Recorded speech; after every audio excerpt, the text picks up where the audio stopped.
Hello friends, welcome to my channel Gaurav sir classes. तो हमारी हिंदी की जो क्लासेस चल रही थी उसमें हमारा अगला टॉपिक जो आज हम स्टार्ट करने जा रहे हैं वो है वाच्य। ठीक है, वाच्य के बारे में हम पढ़ेंगे। पिछले टॉपिक हम संज्ञा, सर्वनाम, विशेषण, क्रिया ये सब चीजें कवर कर चुके हैं। आज हमारा अगला टॉपिक है वाच्य। ठीक है, स्टार्ट करते हैं।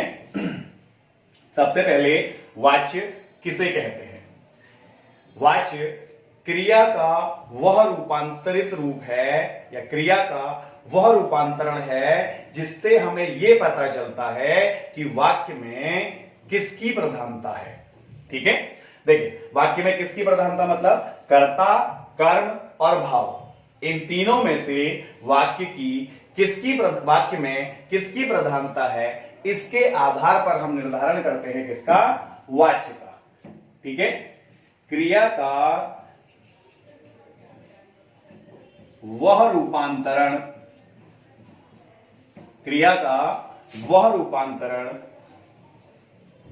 जिससे हमें यह पता चलता है कि वाक्य में कर्ता, कर्म या भाव में किसकी प्रधानता है, किसकी प्रधानता है। ठीक है, तो वाच्य क्रिया का वह रूपांतरण है जिससे हमें यह पता चलता है कि वाक्य में कर्ता, कर्म या भाव किसकी प्रधानता है। तो देखिए, कर्ता हम किसे कहते हैं? जो काम करने वाला है। ठीक, जो काम करने वाला है उसे हम कहेंगे कर्ता। ठीक है, ऐसे ही कर्म हम कहेंगे किसको? कर्म हम कहेंगे जिस पर काम किया जा रहा है, जिस पर काम किया जा रहा है उसे हम कहेंगे कर्ता। यानी क्रिया जो है, क्रिया का फल जिस पर पड़ता है उसको हम कहते हैं कर्म। ठीक है, ऐसे ही तीसरा है हमारा भाव। देखिए भाव जो है आपका, जैसे खुशी, रोना, दुख, ठीक है, हंसना, चिल्लाना, ये सब भाव है। ठीक, तो इन तीनों के आधार पर हम निर्धारण करते हैं किसका? वाच्य का निर्धारण करते हैं। तो क्रिया के रूपांतरण से हमें पता चलेगा कि वाच्य कौन सा है। ठीक है, वाच्य के प्रकार, वाच्य कितने प्रकार के होते हैं? तो वाच्य 3 प्रकार के होते हैं। ठीक है, वाच्य कितने प्रकार के होते हैं? तो देखिए, कर्ता, कर्म और भाव की प्रधानता के ही आधार पर हम वाच्य को 3 भागों में डिवाइड करते हैं, जिसमें सबसे पहला है कृतवाच्य। जिसमें सबसे पहला क्या है? कृतवाच्य। तो वाच्य का पहला पार्ट है कृतवाच्य। ठीक, जब वाक्य में कर्ता की प्रधानता, जब वाक्य में कर्ता की प्रधानता होती है तो उसे हम कहते हैं कृतवाच्य। ठीक है, जब सेंटेंस में, जब वाक्य में किसकी प्रधानता होगी? कर्ता की प्रधानता होगी तो उसे हम कहेंगे कृतवाच्य। ठीक है, जैसे अब देखो एक और चीज, कृतवाच्य जो है, कृतवाच्य में जो क्रिया है, कृतवाच्य में क्रिया सकर्मक भी हो सकती है और अकर्मक भी हो सकती है। सकर्मक भी हो सकती है और अकर्मक भी हो सकती है। यानी कि कृतवाच्य में, क्योंकि हमें कर्ता की प्रधानता पर ध्यान देना है, तो वाच्य में कर्म उपस्थित हो या अनुपस्थित हो, वो दोनों ही सेंटेंस कृतवाच्य के उदाहरण हो सकते हैं। ठीक है, एग्जांपल देखते हैं, जैसे राम खाना खाता है। राम खाना खाता है। ठीक है, इसमें देखिए राम क्या है? कर्ता है। तो सेंटेंस में जो खाना है वो कौन खा रहा है? राम खा रहा है। यानी कर्ता करता है, कर्म भी इसमें प्रेजेंट है और क्रिया हो रही है। जब वाक्य में प्रधानता किसकी है, कर्म की प्रधानता है, तो वो कृतवाच्य कहलाएगा। ठीक है, ऐसे ही सीता गाती है, ठीक, या बच्चा हंसता है। ठीक है, तो इन दोनों में ही प्रधानता किसकी है, कर्म की है। देखो ये आप बिना कर्ता की है, ये दोनों ही क्रियाएं बिना कर्म के आई हैं, ये दोनों अकर्मक क्रिया है, इसमें कर्म अनुपस्थित है। सीता क्या गाती है, नहीं पता है।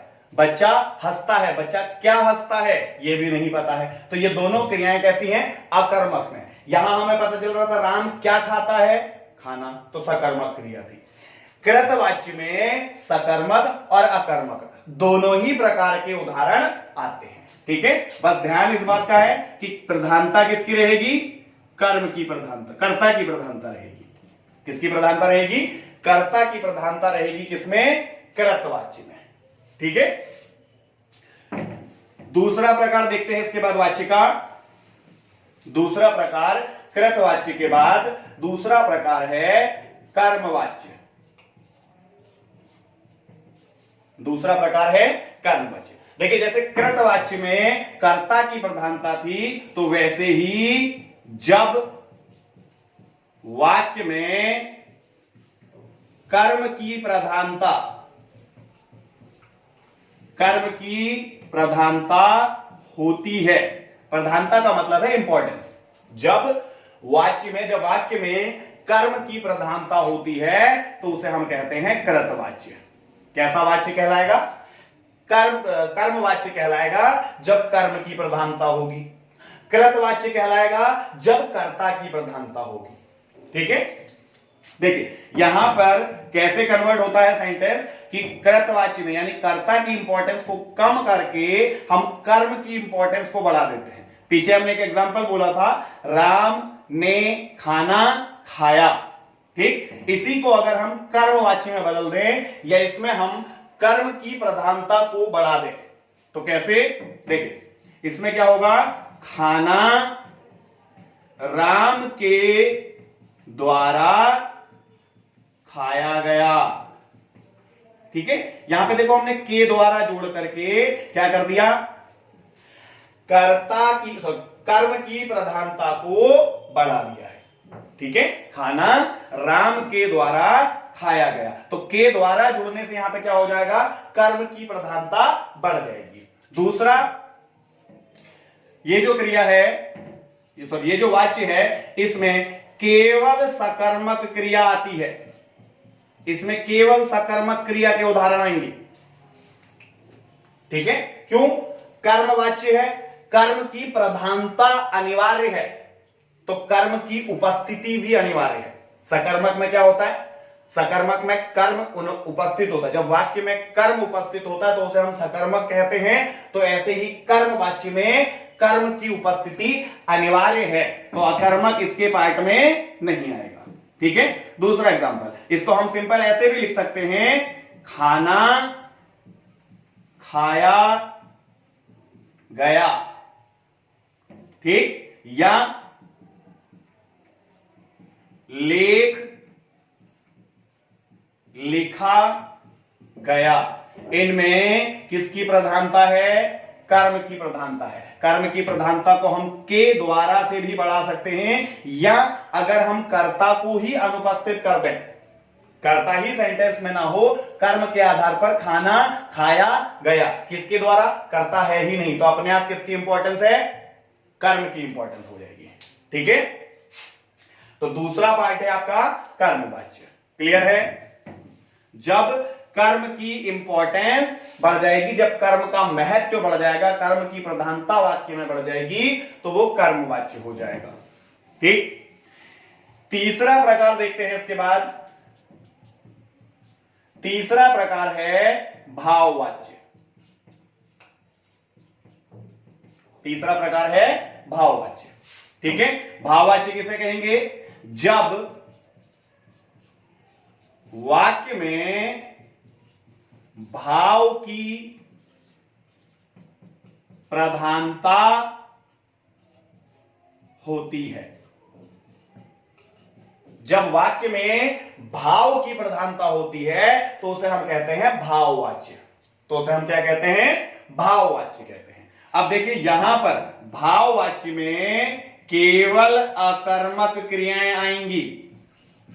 केवल अकर्मक क्रिया ही किसके उदाहरण में आएगी? भाववाच्य के उदाहरण में आएगी। ठीक है, ध्यान रखिएगा। कृतवाच्य में सकर्मक और अकर्मक दोनों क्रियाएं आ सकती हैं।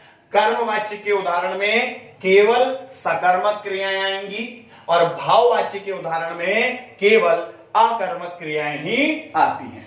ठीक है, अब देखिए यहां पे भाव को कैसे, भाव प्रधान हो जाता, भाव की प्रधानता कैसे बढ़ती है। जैसे राम से पढ़ा नहीं जाता। राम से पढ़ा नहीं जाता। मोहन से गाया नहीं जाता। तो यहां पर गाया नहीं जाता, पढ़ा नहीं जाता, यानी कि जो भाव है वो भाव ज्यादा प्रधान हो गया है। ठीक है, मुझसे अब चला नहीं जाता। मुझसे अब चला नहीं जाता। यहां पर भी प्रधानता किसकी हो गई?